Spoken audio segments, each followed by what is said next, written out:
После вознесения Иисуса на небо Святая Мария в Иерусалиме жила, подобно апостолам рассказывала людям о жизни Спасителя Иисусе Христе. Подобно апостолам рассказывала людям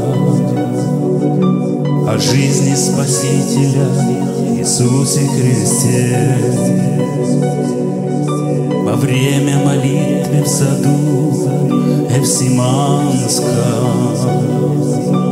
где Господь молитвы свои читал, архангел Гавриил поведал Марии,